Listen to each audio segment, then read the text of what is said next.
Hey everyone, Dan here with Pain Free You. Today's topic is going to be stress is only bad if ... So I'll get to that in a minute.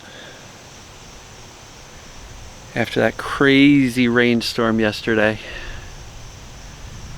got a beautiful sunny day, the sky is blue.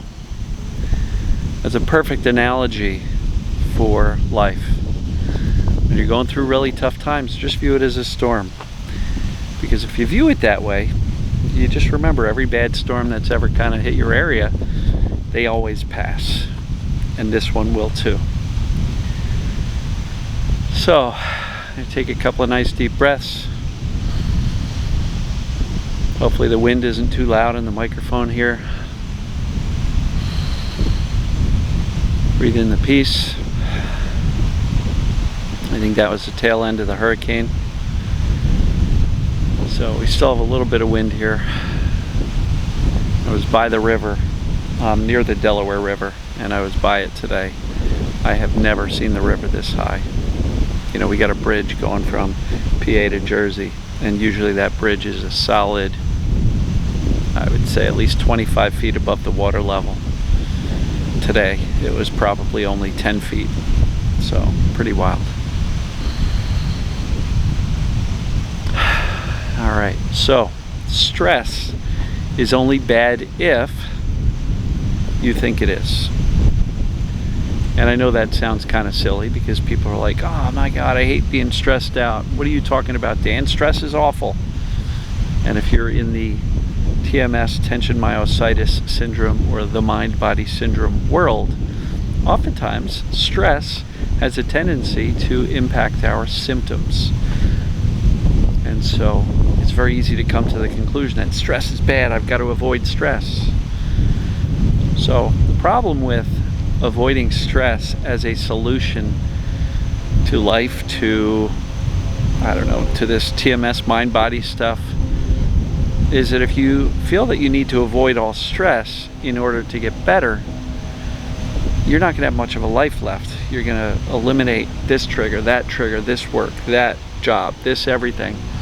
And before you know it, you're really not doing much. You never leave your bedroom, you never leave your bed, because everything is stressful.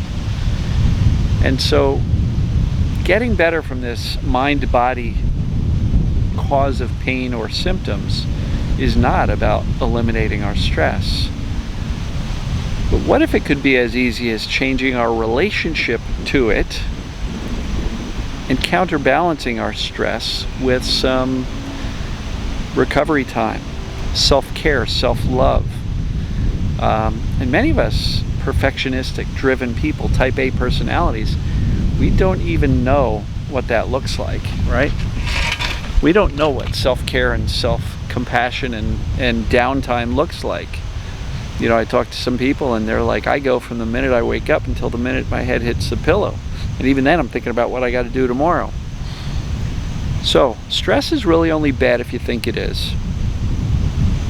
There are studies that prove that the people who believe stress is a bad thing actually end up faring worse in life from a health perspective than those who just view it as part of life. And look, not to be morbid, but the only place where there's no stress is in the graveyard, right? So, I think it's important to try to reframe the way you're looking at stress. Stress does not have to equal chronic symptoms. How do I know? Well, because I still have tons of stress, and yet I don't have chronic symptoms, right? Might get a twinge here or there, but I check in on my emotions. I remind myself, it's just TMS, I don't have to concern myself with it. I give it zero fear, zero attention. Once I've checked in on my emotions to see what kind of stressors I may be dealing with or significant emotions I might be dealing with, I shift my focus back to my life and doing what I feel I need to do. And inevitably, those little twinges go away very quickly. So, TMS recovery means Not that you'll never, ever, ever have any discomfort again in your life, but TMS recovery means you're not afraid if you do, and you know how to respond to it if you do. Life will still keep happening. Sometimes the world gets a little overwhelming. Welcome to 2021. Globally, there's a lot of crazy stuff going on this planet. And so, when you are surrounded by stress, it is up to you to counterbalance that with things that put a smile on your face, to find joy, to find light, to find peace, to find comfort. I know you might not be comfortable in your own body right now. Otherwise you wouldn't be watching this video. But even something as simple as sitting outside. I'm choosing to sit in the shade so I'm not squinting so much and having the sun beating in my face. But sometimes getting outside in the sun, letting that warm sun beat down on you, and just smiling. Whether you hurt or not, smile anyway, right? Because you do have a choice. And if you have a choice, would you rather smile and find joy through the pain, or would you rather be miserable? Right? Being miserable makes you somebody that nobody wants to hang around with. And trust me, not even yourself. You don't want to hang around with yourself when you're so miserable, when you're so full of despair and anger and pissed off about these symptoms. But I'll tell you, I never met anybody who got so mad at their symptoms that it poof went away. I just haven't seen that. So smile. Know that you're okay. Know that you can handle stress. You know, people are like, well, I've been out of work, but I'm feeling better, so how do I go back to work without sending off these symptoms again? Well, number one, visualize the best, right? Because if you're visualizing the worst and saying, oh my God, if I go back to work, I'm going to crash again and I'm going to have all these problems, you're basically instructing your brain, and that's what it's supposed to do when you go back to work. Or go back to whatever that you want to do that you haven't done in a while. So visualize the best. Visualize what you want. Because the brain can't tell the difference between real life and that which you visualize frequently. So if you visualize going back to work and enjoying it and being able to deal with the stress, and even if you get a twinge here or there or the symptoms go up, you're not going to care about it because you know exactly what's going on. How do you teach the brain that you're not in danger? By not responding as if you're in danger. If every time the symptoms move, jump, increase, you freak out, you're just confirming with the brain that you're in danger. But we're trying to teach the brain the opposite. So the best way to respond is as little as possible. Smile knowingly. I know what's going on. I'm not concerned by this. You know, shift your focus back to life if you want. Check in on your emotions. If something major is going on, connect those dots. But even if you can't connect the dots, because a lot of people will tell me, Dan, I have no idea, for no rhyme or reason, my pain will spike, and I don't get it. I don't understand why. Look, it could be some kind of subconscious connection that the brain has made. Somebody messaged me on YouTube and says, oh, doesn't the body know that I'm comfortable on the couch? Why does it hurt me? Well, first of all, this is not the body being uncomfortable. It's the brain perceiving that the couch is dangerous. Why? Because if you've laid on the couch a few times and it's hurt, the brain makes that connection. Couch equals bad. Don't lay on the couch. Next time you lay on the couch, you said, but it looks comfortable, it's soft, I should be comfortable. Your brain goes, yeah, but don't you remember those few times where it wasn't? And so the brain's just really here to try to protect you, you know? Saw a great meme.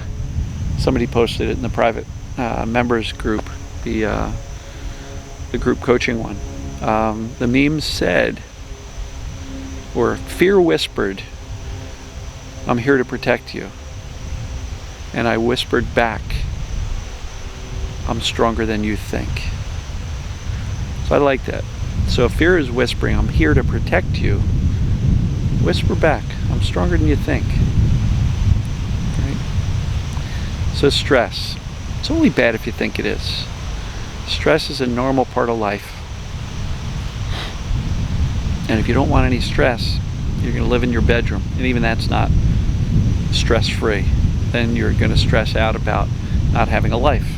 So The goal here is to teach your brain that you're more capable than you think you are. And we do that by visualizing the best and then incrementally doing a little bit more, a little bit more, a little bit more. And if you do encounter an increase in symptoms, if things get a little bit more colorful, best response is indifference and okay, not a big deal. I understand why it's happening, so I'm not overly concerned with it. And with a calm response, consistently, and consistent messages of safety, I like that phrase, I've been using it a lot, with these consistent messages of safety and not freaking out, the brain's eventually going to learn, wow, they're not in danger. Look, they're doing normal things. They're not freaking out anymore. Yeah, they still have the discomfort, but they don't look too concerned by it, so I guess we're okay. And when the brain calms down, it starts to settle down this hypersensitive nervous system to the point where the brain and the nervous system doesn't interpret normal sensations as dangerous, and the whole thing can calm down and settle down. So the goal isn't to eliminate stress. The goal is to teach yourself that you can handle stress, but at the same time, counterbalance that stress with self-care, self-love, self-compassion. Find some joy, smile, do things just for you. Do things that don't have an outcome. If you're doing meditation because you're trying to fix your pain, that has an outcome. And that's going to stress you out more, because if it doesn't work, you're going to be like, I'm meditating wrong. How come this isn't working? No. If you want to do something just for the sake of enjoyment and relaxation, sit outside for a little bit. Watch a funny show on the television. Turn off the damn horror movies, right? All that does is elevate your fight or flight. Find joy, purpose, meaning, connection with others. Pick up the phone, call somebody, not to talk about your pain or your symptoms or your journey. If they ask you, say, I'm doing good. Tell me about you. What's going on with you? Find a reason to smile, because there's plenty of them out there. Despite how crazy this world is right now, there's still plenty of opportunities to smile. Anyway, love you guys and gals. Got to run into a coaching call. I will see you tomorrow.